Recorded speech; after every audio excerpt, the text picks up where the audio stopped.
So there you go with the saxophone. Now we're going to move on to the other basic section, and that would be the rhythm section. Okay. Reminder, it consists of instruments that provide the harmony, the bass, and the percussion part. All right. First, we are going to look at harmony instruments. Okay.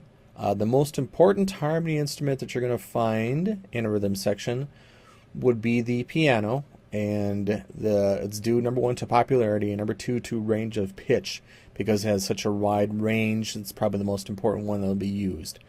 Other instruments that could be used as a harmonic instrument would include a guitar, a banjo, electric piano, an organ, and a vibraphone, also known as vibes. And that's an instrument that you might see in a band setting, where in the rhythm section you see someone with mallets hitting a hitting a vibraphone. Sorry about that. That's another thing you could probably, if you want to, check on YouTube to figure out if you want to take a good look at what a vibraphone is. More than one harmony instrument may be used within an ensemble. A popular combination is the piano and guitar. The most common rhythm section includes bass, drums, guitar, and piano. And you're going to especially find this in big bands.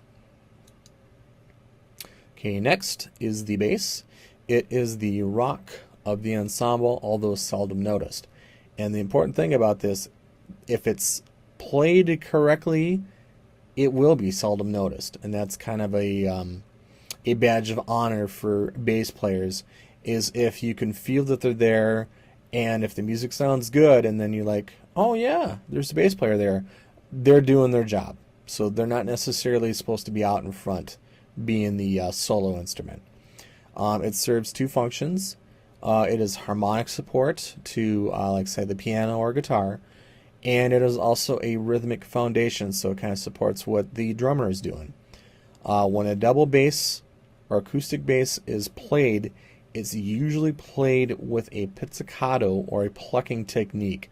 Some of you might have seen an upright bass being used in an orchestral setting, or any kind of string instrument. When you see it, will be used with a bow. In this case, the bow is not really used. There are some settings where a bow is used in jazz music, but most of the time you're going to see it plucked as if it was like a regular guitar. An electric bass can also be used. It's seen more in modern jazz, or also when amplification is needed. The acoustic bass also can be amplified. And I mentioned this earlier, in early jazz music, the tuba played the role of the bass. Okay, next we have percussion. The group of drums played by one person is called the drum kit, drum set, or trap set. Okay, or you can just say kit or set as well. The drummer uses all four limbs, in other words, uses both arms and both feet to play. It originated from marching bands, which came just before the ragtime and jazz, New Orleans jazz in New Orleans, and that's where separate players played the bass drum, snare drum, and cymbals. And what drummers did is they took parts of this and put a set together, and parts of a basic drum set would then include the bass drum, the snare drum, toms, and that could be from 1 to 3, a ride cymbal, a crash cymbal, and a hi-hat. Okay?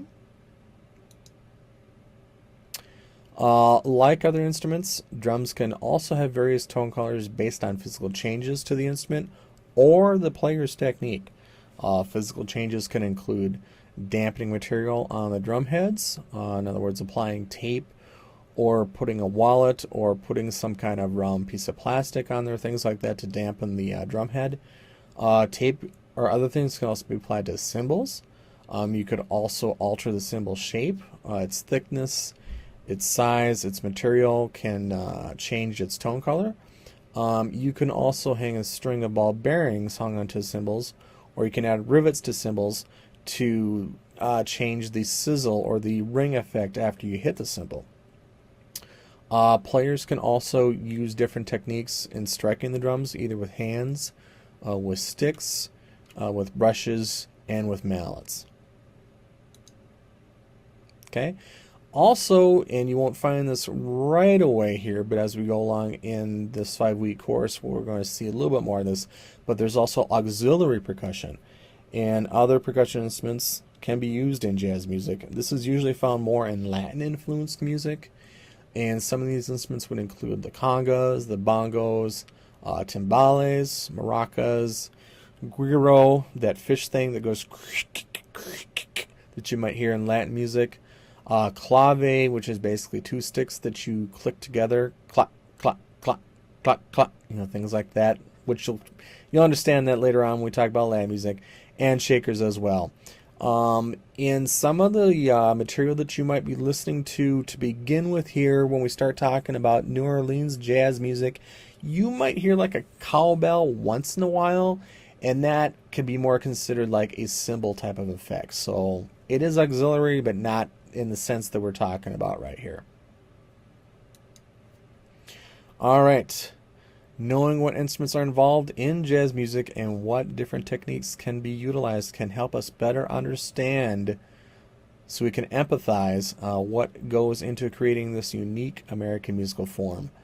Another aspect that will get closest into studying musical concepts that are also found in the jazz idiom, where we'll be talking about in the next lecture. Excuse me, this has been a long lecture. We'll be talking about more theory-based kind of stuff in our next lecture here, basically.